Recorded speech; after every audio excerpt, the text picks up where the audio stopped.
Assalamualaikum warahmatullahi wabarakatuh. Selamat siang Ibu dan teman-teman sekalian. Pertama-tama marilah kita panjatkan puji dan syukur kita kepada Allah Subhanahu wa Ta'ala karena telah memberikan kita rahmat, kesehatan, dan keselamatan hingga hari ini. Sebelumnya, terima kasih kepada Ibu Mila Listiawati, SPD MPD, dan Ibu Haja Asrianti Masud, SSI MPD, yang telah mengizinkan kami presentasi pada hari ini. Adapun materi kelompok kami yaitu Genetika 2 Hukum Mendel yang beranggotakan Alvina Nur Fajriati, Ayu Andini, Ayu Nur Fatima, dan Dinda Fadila. Baik, materi yang pertama akan disampaikan oleh rekan saya Dinda Fadila. Sumber analisis buku yang pertama ada dari karya D.A. Pratiwi dan kawan-kawan, Kurikulum 2013 revisi. Yang kedua ada dari karya Endah Sulistiawati dan kawan-kawan, Kurikulum 2013 edisi revisi 2016. Dan yang ketiga ada karya dari Sri Pujiyanto, Kurikulum 2013 revisi. Kurikulum Biologi Kelompok Peminatan Matematika dan Ilmu-Ilmu Alam berdasarkan Peraturan Menteri Pendidikan dan Kebudayaan Republik Indonesia Nomor 24 Tahun 2016 tentang kerangka dan struktur kurikulum SMA atau MA kelas 12. Kompetensi inti 1, sikap spiritual. Yang pertama, menghayati dan mengamalkan ajaran agama yang dianutnya. Kompetensi inti 2 tentang sikap sosial, yaitu menunjukkan perilaku jujur, disiplin, tanggung jawab, peduli, gotong royong, kerjasama, toleransi, damai, santun, responsif, dan proaktif sebagai bagian dari solusi atas berbagai masalah dalam berinteraksi secara efektif dengan lingkungan sosial dan alam, serta menempatkan diri sebagai cerminan bangsa dalam pergaulan dunia. Kompetensi inti 3, pengetahuan, yaitu memahami, menerapkan, menganalisis, dan mengevaluasi pengetahuan faktual, konseptual, prosedural, dan metakognitif berdasarkan rasa ingin tahunya tentang ilmu pengetahuan, teknologi, seni budaya, dan humaniora dengan wawasan kemanusiaan, kebangsaan, kenegaraan, dan peradaban terkait penyebab fenomena dan kejadian, serta menerapkan pengetahuan prosedural pada bidang kajian yang spesifik sesuai dengan bakat dan minatnya untuk memecahkan masalah. Kompetensi inti 4 yaitu keterampilan mengolah, menalar, menyaji, dan mencipta dalam ranah konkret dan ranah abstrak terkait dengan pengembangan dari yang dipelajarinya di sekolah secara mandiri, serta bertindak secara efektif dan kreatif dan mampu menggunakan metode sesuai kaidah keilmuan. Kompetensi dasar 3.5 menerapkan prinsip pewarisan sifat makhluk hidup berdasarkan hukum Mendel. 4.5 menyajikan hasil penerapan hukum Mendel dalam perhitungan peluang dari persilangan makhluk hidup di bidang pertanian dan peternakan. Analisis indikator atau tujuan pembelajaran dari buku 1, yaitu siswa mampu menjelaskan istilah alel tunggal dan alel ganda. C2, siswa mampu memberikan contoh alel tunggal serta alel ganda dalam kehidupan sehari-hari. C3, siswa mampu menjelaskan prinsip dasar hukum Mendel. C2, siswa mampu mengemukakan sendiri rasio fenotip keturunan tertentu pada persilangan di hibrid. C2, siswa mampu menjelaskan pengertian test cross dan back cross. C2, siswa mampu menuliskan rumus genotip keturunan hasil persilangan menggunakan papan PubMed. C2, siswa mampu menghitung persentase rasio fenotip F2 dari persilangan di hibrid. C3, siswa mampu menjelaskan pengertian penyimpangan semu hukum Mendel. C2, siswa mampu menyebutkan contoh-contoh penyimpangan semu hukum Mendel. C1, analisis indikator atau tujuan pembelajaran dari buku 2, yaitu siswa mampu menjelaskan pengertian fenotip dan genotip. C2, siswa mampu menjelaskan pengertian monohibrid dan dihibrid. C2, siswa mampu memahami hukum 1 Mendel dan hukum 2 Mendel. C2, siswa mampu memahami perkawinan resiprok dan backcross dan test cross. C2, siswa mampu menjelaskan penyimpangan semu hukum Mendel meliputi epistatis dan hipostatis, kriptomeri, polimeri, gen-gen komplementer, serta atavisme. C2, siswa mampu mengaitkan pola-pola hukum Mendel dalam kehidupan. C4.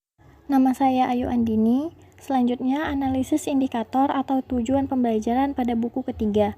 Adapun indikator atau tujuan pembelajarannya yaitu yang pertama, siswa mampu menjelaskan pola-pola pewarisan sifat pada makhluk hidup.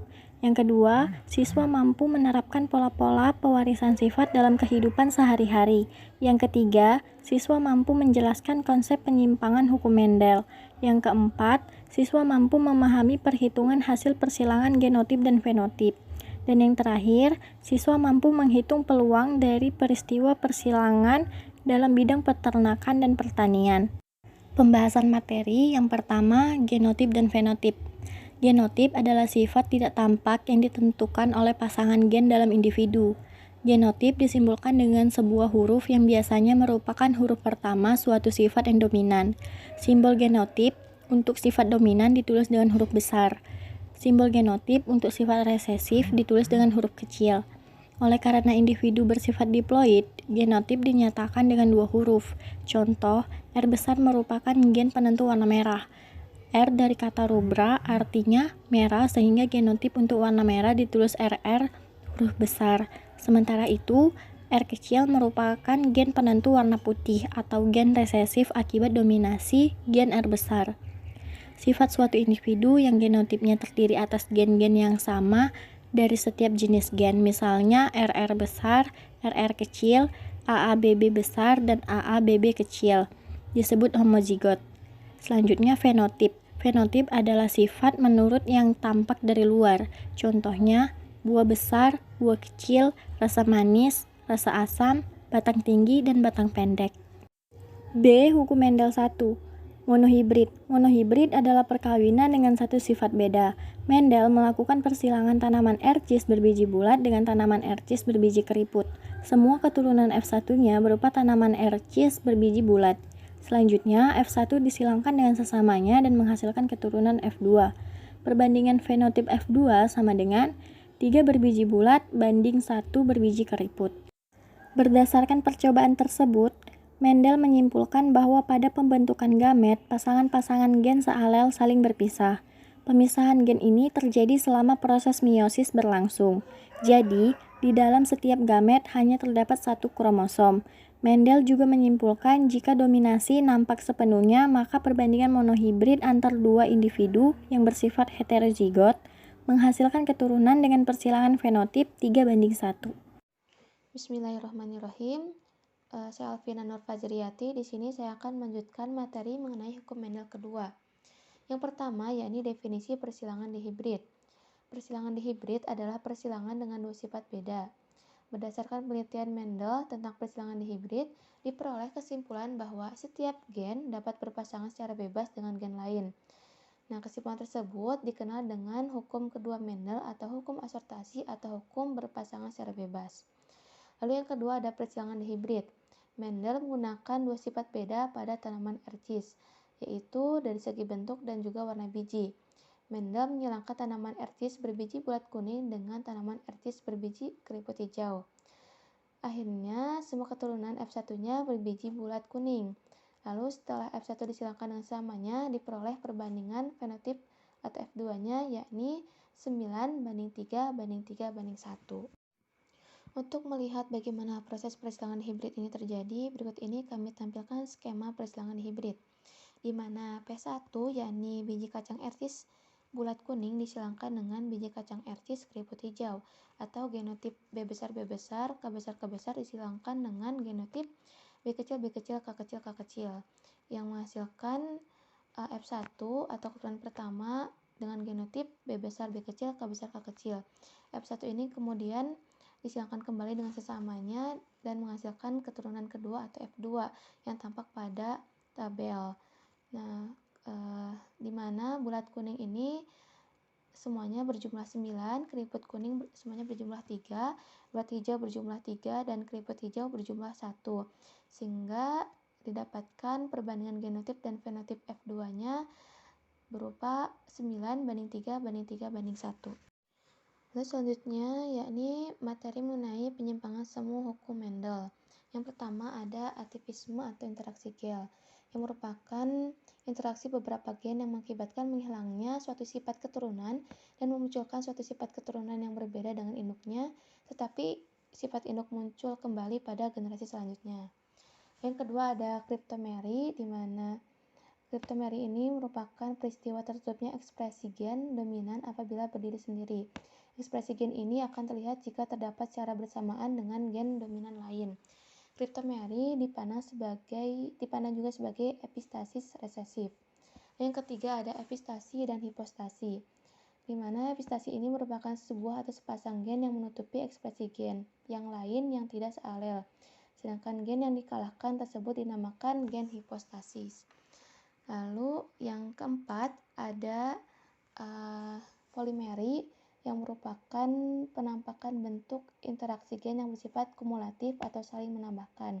Polimeri ini terjadi karena adanya interaksi antara dua gen atau lebih sehingga disebut dengan gen ganda. Lalu yang kelima ada gen-gen komplementer yang merupakan gen yang saling berinteraksi dan saling melengkapi sehingga memunculkan fenotip tertentu. Apabila ada salah satu gen tidak hadir, maka munculnya karakter fenotip tersebut tidak muncul atau tidak sempurna. Bismillahirrahmanirrahim. Saya Ayu Nur Fatimah. Di sini saya akan melanjutkan materi yang sudah dijelaskan oleh rekan saya, yaitu tentang penyimpangan semu hukum Mendel. Nah, selanjutnya ada gen dominan rangkap. Gen dominan rangkap merupakan penyimpangan semu yang terjadi karena terdapat dua gen dominan yang saling memengaruhi bagian tubuh makhluk hidup yang sama. Jika berada bersama-sama, fenotip itu merupakan gabungan dari kedua sifat-sifat gen-gen dominan sehingga fenotipnya menjadi 9:6:1. Kemudian ada gen penghambat. Gen penghambat ini terjadi karena terdapat dua gen yang dominan yang jika bersama-sama pengaruhnya akan menghambat pengaruh salah satu gen dominan tersebut. Nah, sehingga perbandingan fenotipnya menjadi 13:3. Selanjutnya ada analisis miskonsepsi di antara 3 sumber buku yang kita cari. Kategori pertama yaitu ada kompetensi dasar. Buku ke-1 memiliki kompetensi dasar atau KD yang sesuai dengan silabus. Sedangkan buku kedua dan buku ketiga tidak memiliki kompetensi dasar. Kategori kedua yaitu indikator atau tujuan pembelajarannya. Buku ke-1 dan buku ketiga itu memiliki kesesuaian indikator atau tujuan pembelajaran dengan KD-nya. Sedangkan buku kedua tidak memiliki kesesuaian indikator atau tujuan pembelajaran dengan KD. Karena ada satu indikator yang tidak sesuai di buku ini. Karena KD-nya menerapkan atau C3, tetapi di indikatornya menuliskan KKO sampai C4. Kategori ketiga yaitu judul. Judul buku pertama yaitu Hukum Mendel dan Penyimpangan Semua Hukum Mendel, buku kedua yaitu Pola Pewarisan Sifat pada Hukum Mendel, dan buku ketiga Pola Pewarisan Sifat pada Hukum Mendel. Kategori keempat yaitu subbab.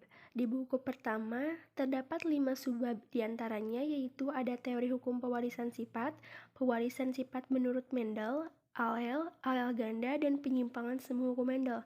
Di buku kedua dan buku ketiga itu sama, membahas subbab yang diantaranya hukum Mendel dan penyimpangan semu hukum Mendel. Kategori kelima yaitu penotip.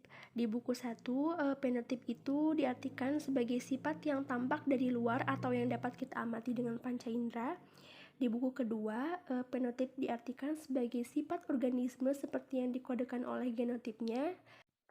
Dan di buku ketiga, penotip diartikan sebagai sifat menurun yang tampak dari luar. Contohnya, buah besar, buah kecil, rasa manis, dan rasa asam.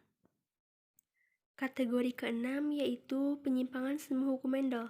Di buku pertama terdapat 7 macam jenis penyimpangan semu hukum Mendel, yakni atipisme, kriptomeri, episdasi dan hipostasi, polimeri, gen-gen komplementer, dan gen penghambat. Sedangkan di buku 2 dan buku 3 yaitu terdapat 5 macam jenis penyimpangan semu hukum Mendel, yaitu atipisme, kriptomeri, epistasi dan hipostasi, polimeri, dan gen-gen komplementer. Kategori yang terakhir yaitu isi keseluruhan materi. Di buku pertama, isi materinya itu sesuai dengan kompetensi dasar dan tujuan pembelajaran, serta penjelasan mengenai materinya lebih lengkap dibanding buku 1 dan 2, namun tidak menjelaskan secara spesifik mengenai bab hukum Mendel 1 dan 2. Di buku kedua, isi materinya sesuai dengan kompetensi dasar dan tujuan pembelajaran, serta penjelasan mengenai materinya lebih lengkap. Sedangkan di buku ketiga, isi materinya sesuai dengan KD dan tujuan pembelajaran, serta penjelasan mengenai materi lebih lengkap dibanding buku kedua. Mungkin hanya itu yang bisa kami sampaikan. Kurang dan lebihnya mohon maaf. Wassalamualaikum warahmatullahi wabarakatuh.